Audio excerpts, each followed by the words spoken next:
Hello mga boss, meron tayo ditong installation ng Android head unit dito po sa Mitsubishi Montero ng ating bossing ngayon. Ito po mga bossing, ito po ang ating front camera, matibay po ang pagkakakabit mga boss.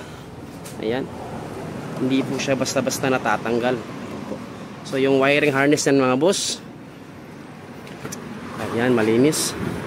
So tatapusin pa lang po ito mga boss, ongoing pa po. Ito po ang ating camera. Ayan po mga boss, fit na fit. Meron po tayong specific tool para po ma-fit dyan sa side mirror. Ayan po. So check natin yung kabila. Ayan mga boss. So fit na fit.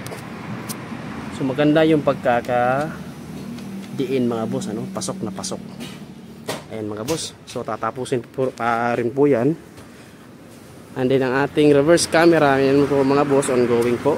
Kinakabit. Yung camera nakamount na po. So yung wiring na lang nilalatag na ni Boss Aldober para po sa kanyang reverse triggering. So pag nag-reverse, iilaw yung reverse light, magti-trigger ang ating reverse camera at magpa-pop up sa ating head unit. So mamaya po ipapakita po namin ang yung full finish installation mga boss. Alright mga boss, natapos na rin ang ating installation ng Android head unit dito sa Mitsubishi Montero. Ayan po mga boss. Tapos na rin i-calibrate. Ayan po ang ating calibration cloth mga boss. So pasok tayo sa loob para makita natin yung resulta ng ating installation mga boss. Ayan po. So quick demo lang po tayo mga bossing sa mga functions at features ng ating Android head unit. Ito po ang ating home screen. Ang kanyang app drawer. Ayan po. So features mga bossing, meron po itong DSP. Ito po ang ating equalizer sa ating music. Ayan po mga boss. Navigation, meron po tayong Google Map.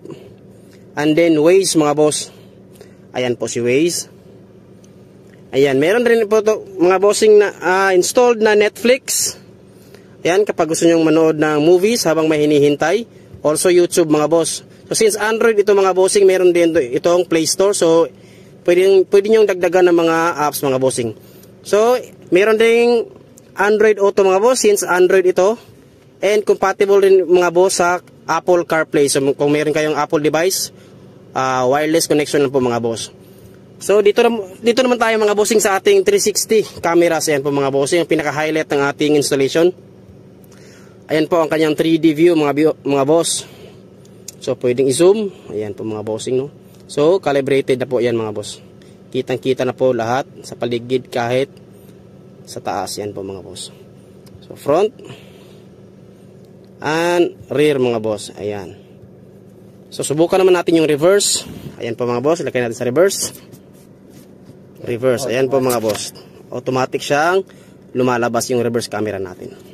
So ayan po mga boss ang ating Android head unit 360 cameras mga bossing. Available po dito mga boss sa Andres Auto Accessories mga boss. Sa mga gustong magpa-install o magpa-schedule ng installation mga boss, PM lang po kayo sa aming FB page or mag-visit kayo sa aming shop mga bossing. Located po tayo dito sa Diversion Road, Baraopol, Misamis Oriental mga bossing. Kita-kits mga boss. Peace.